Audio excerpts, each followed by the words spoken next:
अस्सलाम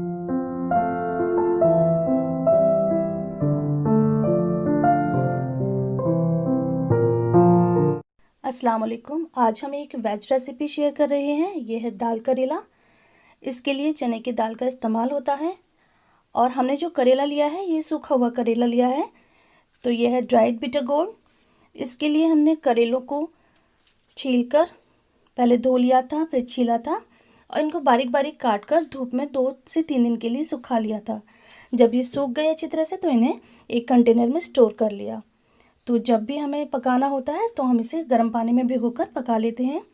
तो ये आज हमने चना दाल करेला बनाया है। इसी तरह से कीमा करेला बनता है और आलू करेला बनता है। तो ये रेसिपी शुरू करते हैं। यहाँ मैंने 1 कप चने की दाल ली है और 1 कप के करीब ही हमने ये सूखे हुए करेले लिए हैं। तो सबसे पहले चने की दाल को अच्छी तरह से धो लेंगे और इसको भिगो देंगे 1 से 1.5 घंटे के लिए।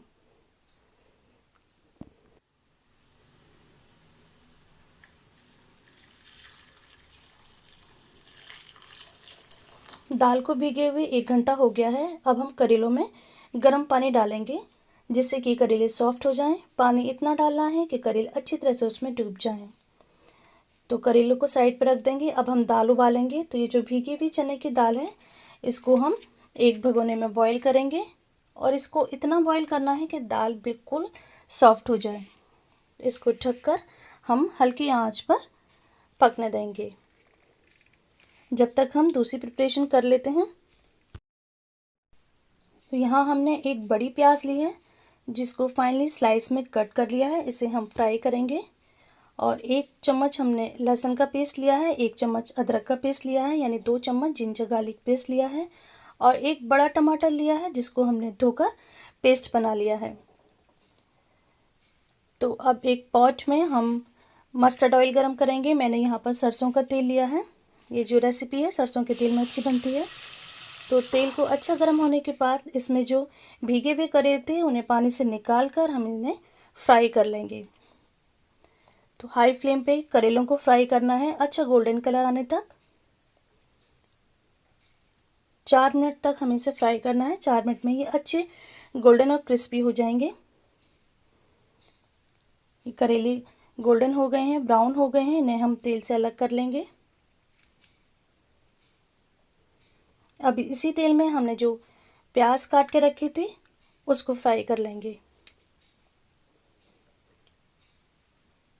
प्याज भी हमें ब्राउन कलर होने तक फ्राई करनी है। इसको बीच बीच में चलाते रहेंगे।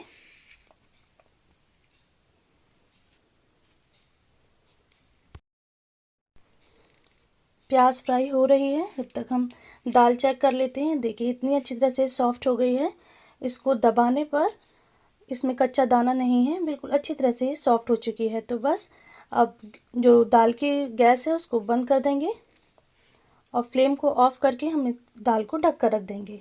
इसे हम आगे यूज़ करेंगे। इधर प्याज फ्राई हो गई है। हमने यहाँ पर 2 बे लीफ डाली हैं और half tea spoon cumin seeds यानी ज़ीरा डाला है और हाफ़ टी स्पून ही काली मिर्च डाली है, ब्लैक पेपर्स। और जो हमने लहसुन अदरक का पेस्ट लिया था वो डाल देंगे। इसको 1 मिनट के लिए भूनेंगे जिससे कि इसकी जो कच्ची खुशबू है वो ख़त्म हो जाए।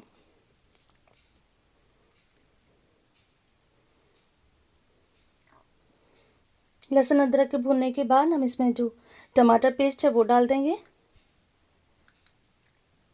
और टमाटर का पानी खुश्क होने तक हम इसे भूनते रहेंगे। पानी खुश्क हो गया है, तेल ऊपर आ गया है। अब यहाँ पर हम पाउडर्ड मसाले ऐड करेंगे। तो अपने टेस्ट के हिसाब से यहाँ नमक मिर्च का इस्तेमाल करें। मैंने 1 चम्मच से कम नमक डाला है और 1 चम्मच लाल मिर्च का पाउडर डाला है, 1 चम्मच ही धनिया पाउडर डाला है। हल्दी डालेंगे 1/4 टीस्पून। इन मसालों को भूनेंगे। ये मसाले जले नहीं और अच्छी तरह से भुन जाएं। तो इसमें टाइम टू टाइम हम थोड़ा थोड़ा पानी डालेंगे। 1 से 2 चम्मच पानी डाल डालकर हम इस मसाले को भूनेंगे।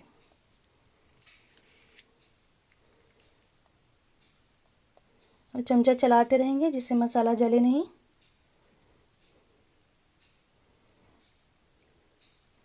और फिर पानी डालेंगे। ऐसे 2 से 3 बार हमें करना है जब तक कि मसाला अच्छी तरह से भुन नहीं जाता। मसाला दानेदार होने तक और तेल अलग होने तक हमें भूनना है। तो ये मसाला अच्छी तरह से भुन चुका है। बस अब इसमें फ्राइड करेले डाल देंगे और हल्का सा मिक्स करेंगे।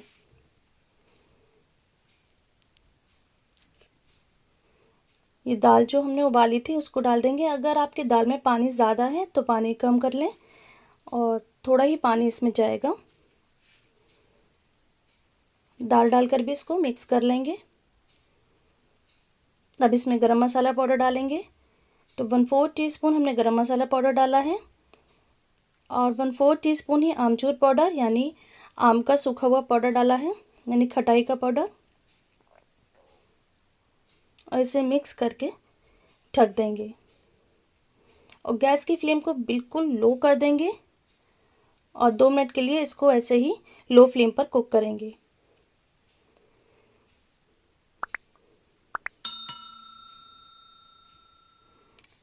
ज़्यादा कुक नहीं करना, सिर्फ 2 मिनट ही हमें ढक कर रखना है क्योंकि दाल गली हुई है और करेले भी फ्राइड हैं। तो अब इसमें हम हरा धनिया अच्छी तरह से धोकर और बारीक काट कर डालेंगे। मैंने यहाँ पर हाफ कप गर्म पानी का इस्तेमाल करा है क्योंकि मुझे दाल ज़्यादा ड्राई लग रही थी। हाफ कप गर्म पानी डालकर इसको बिल्कुल लो फ्लेम पर 2 मिनट के लिए और कुक करते हैं और इसको ढक देंगे। इसके बाद ये जो करेला दाल बहुत ही मज़े की बनकर तैयार हो जाती है। अगर आपको करेले पसंद नहीं है तो एक बार इस रेसिपी को ज़रूर ट्राई करिए। ये बिल्कुल भी कड़वे नहीं होते और बहुत ही मज़े के होते हैं। उम्मीद करती हूँ ये करेले और दाल की रेसिपी आपको पसंद आई होगी। दुआओं में याद रखिए। मिलते हैं नेक्स्ट रेसिपी के साथ। Thanks for watching. अल्लाह हाफिज़।